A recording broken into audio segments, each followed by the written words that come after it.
Right, point number 14, the last tape was point number 13 I finished off with. ACC stated to the GP, we just want to pay him.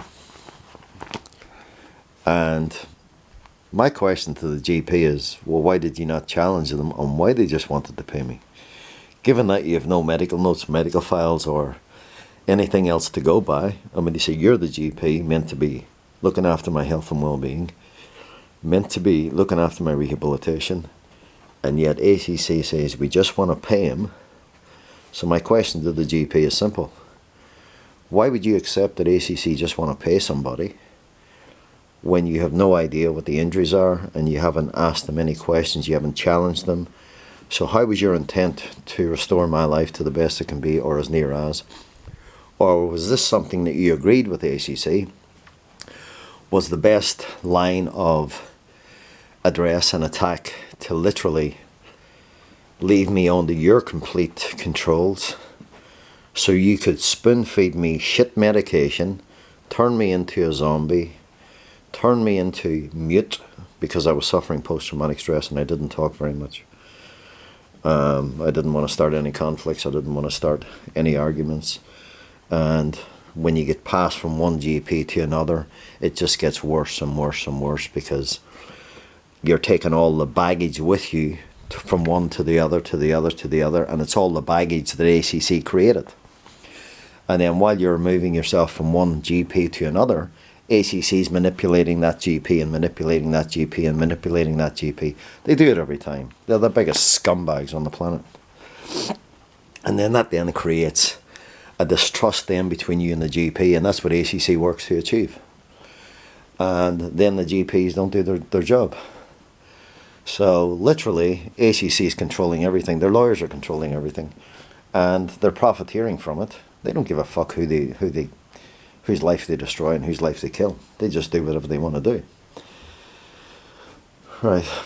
So the question is, why did she not send me off to have the PTSD addressed and have proper reports written up as to what caused it, who caused it, what actions were taken, and how they're going to resolve restoring my life to the best it can be.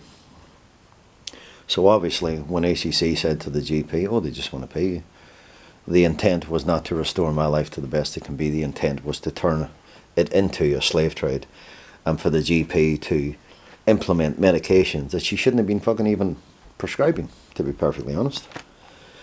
Because all she was doing was suppressing the symptoms of the actions and not addressing the actions. It's like giving someone a tablet to fix a broken arm. It's not going to work. But that's exactly what she was doing. And that's why she never said anything, because I was so traumatized by that point, because I'd just been through 3 years of malicious criminal prosecutions, stalking, harassment, criminal harassment, abuse, threats, intimidation. And then I had my rights and entitlements and rehabilitation suspended. I was given 4 months home leave for signing my medical certificate that didn't even have the fucking injuries on it. It's a fucking joke shop. But none of that was argued in court, and then they wouldn't give me an appeal to address that. Everybody involved has fucked me over, literally. So effectively, everyone, this is point 15, effectively everyone wants the victim medicated and mute and drugged, and without any facts being written up. It's this is literally what the situation that I've discovered that I've been put into. I mean, you say their medications have done more harm than good, because they're not medicating you for the right injuries, they're not medicating you for the right stuff. They're medicating you to suppress what they've subjected you to. And that's what I have a problem with. And that's probably why this case is going to end in a last resort. Point 16. From a position of power, they get to accuse the victim of anything they like and not be accountable for it, because it is all about hiding their own acts of violence, abuse, threats, intimidation, and carrying out their criminal bullying and abuse So effectively, being judge, jury and executioner, like I said before, and state terrorists, serial violators and rapists of victims' lives. And no one protects the victims from this, not even the GP. Because their attitude is, well, what do you want me to do about it? Well, if you ask me that question this time, she's going to get a fucking shock of an answer. For the likes of me, I didn't, for the life of me, I don't understand what it is GPs do. I don't understand what they do for me. I don't understand what they do for ACC. I don't understand because it's just a money-making venture. Everybody's just a money tree. She sits in, they sit in front of a computer and do sweet fuck all, to be honest. I'm not saying that they didn't study hard to become doctors and all the rest of it. But I'll tell you right now, I am saying that they're as corrupt as the day is long and they don't care about anybody. They've got no human... When people started as doctors, they start out to look after people. But in reality, that wears off after a few years and they just get sick of it and then they become money-making ventures. That's all they are.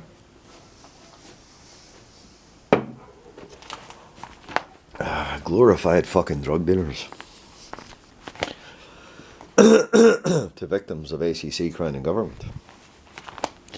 If you weren't suffering post-traumatic stress, if you could manage everything properly, if you had all the lawyers, you had all the money in the world, you could put every last one of these motherfuckers behind bars, and doctors and all, psychiatrists and psychologists and all. Psychiatry is probably the biggest con on the planet anyway. I want her to explain her role as a GP on behalf of the victim and on behalf of ACC for injuries. So I want the GP to explain that. Why do victims' injuries as a matter of convenience? Why are they written up as chronic pain?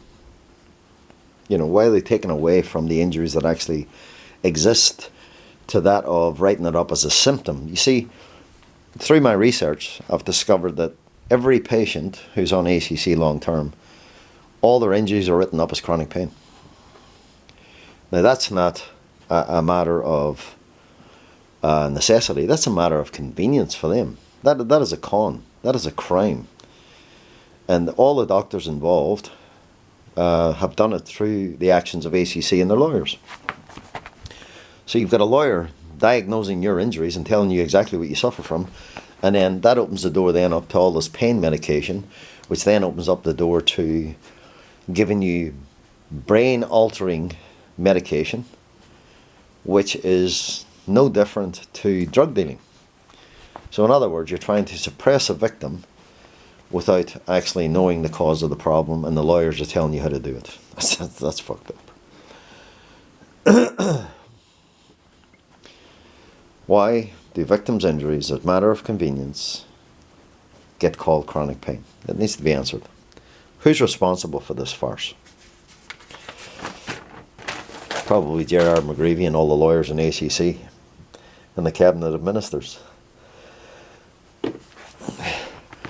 Now, my case involves pricing me out of justice and accountability. And keeping my life in a slave trade action. So in other words, I'm literally never going to be rehabilitated, and I'm going to end up earning 75% less of my income over my lifetime. I've lost 75 to 80% of my quality of life.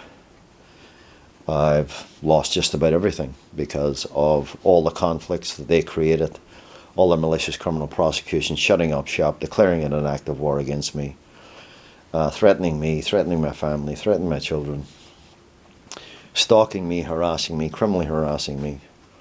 I ended up with a wife who ended up deeply depressed, mentally ill, a child who suffered just as much because of them.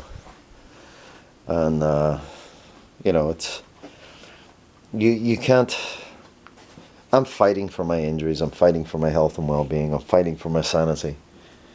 And in all honesty, I fucked up because your family don't get that attention, your family don't get that quality of time with you because you end up fighting for everything that you have. And you're doing it for them, you know you're doing it for them, but at the end of the day, they're the ones who suffer. And that's the fucking hardest part of this. And I can fucking tell you now, the people who did it to me are going to fucking suffer. One way or the fucking other. Whether it's lawful or whether it's unlawful, they repealed the laws of criminal provocation because they know the crimes they're involved in.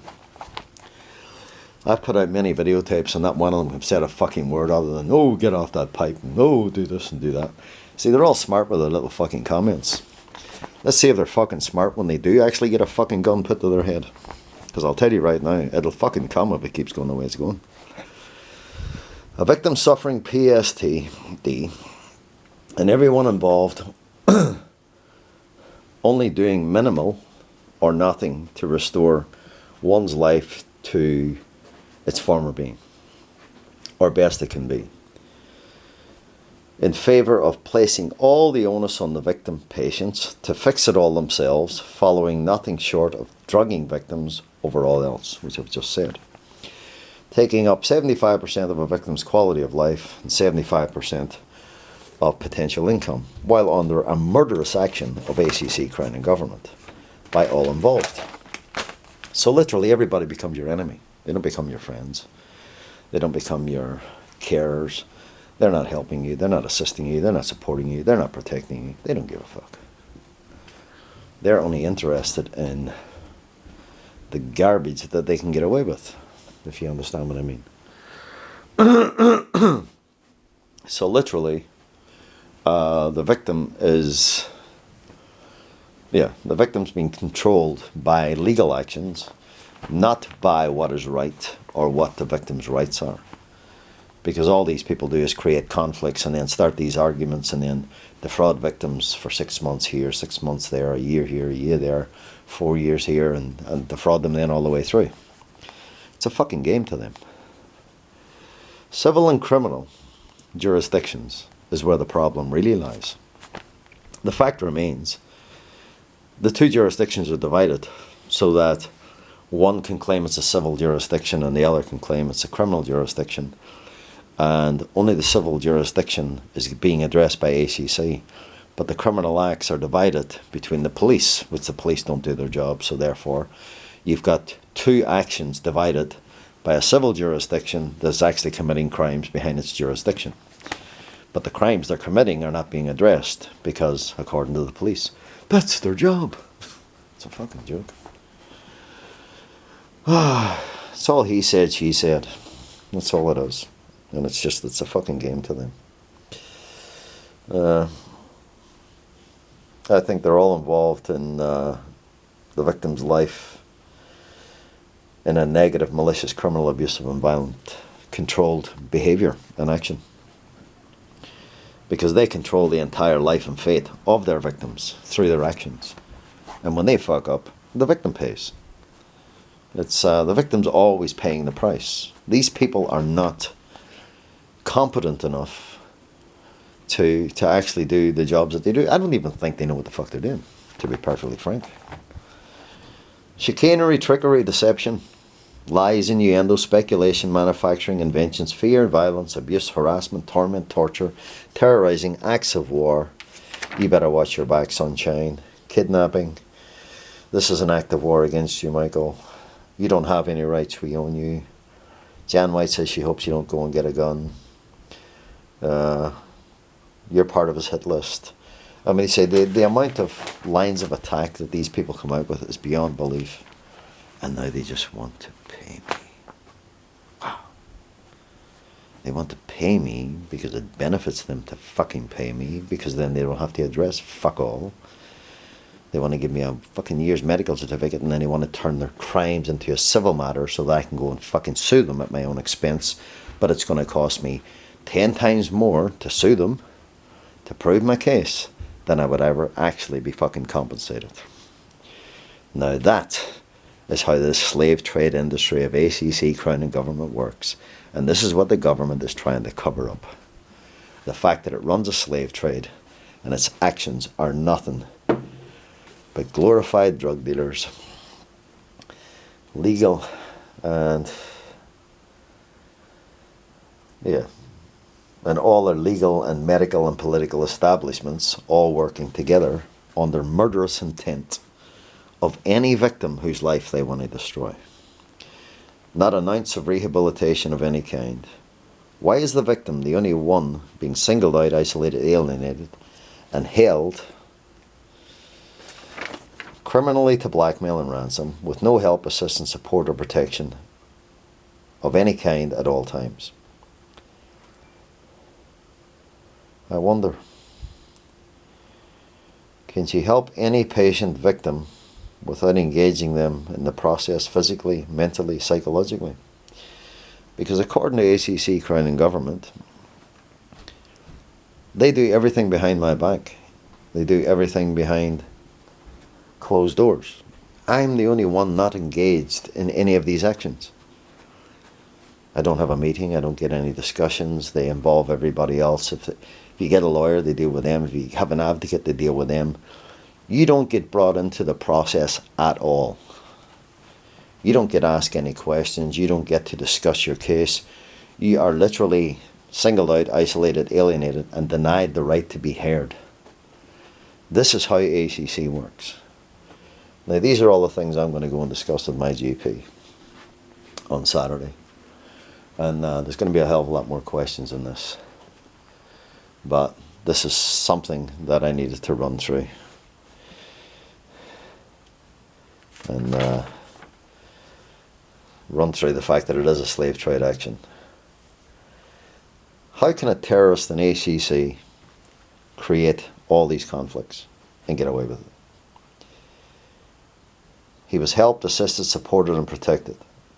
And he funded all his crimes with ACC, Crown, and taxpayers' money. And everybody, all the Judases accepted the payment to literally fuck over a victim. So this is all about backing the victim into a corner and literally the government getting away with its alleged 80% that you never ever get 80%. Because when you're on ACC over years and years, you end up, it works out over your lifetime. Like I was earning a mountain back, 23 years ago, 24 years ago. It's taken me 26 years to get up to what I was earning 23, 24. Yeah, 24 years ago. It's taken me 24 years to get up to, and I'm not quite there yet. I'm still about, $50 short of what I was earning just doing my own job 24 years ago. Now, you do that over a lifetime, and you're actually earning, I'd be earning about $3,500, $4 grand a week now if I was doing my job and I was rehabilitated. Whereas that's about 75% less. It's about 77% less of what I'm actually getting from ACC today. And yeah, ACC literally, you've got to pay for your surcharges, you got to pay for this, that, and the other. These people are fuck-ups, if ever you fucking seen them. The government doesn't want an inquiry into ACC because fucking ACC would absolutely, it would put the government and the cabinet and the prime minister and the ministers behind bars for the rest of their lives. Because they've been running the biggest $1 trillion scam that anybody has ever come across that you've ever seen. So, that's the bottom line. These people only have one intent. How can a terrorist in ACC, as a lawyer, get away with all this? Because now they need to explain what their jobs are. And now they need to explain how they've restored my life and what they've done to restore my life to its former being. So, anyway, I'm going to cut this video off now because I need to take a break and give myself some time to think and relax. Because it's pretty stressful talking about this. Anyway, over and out, people.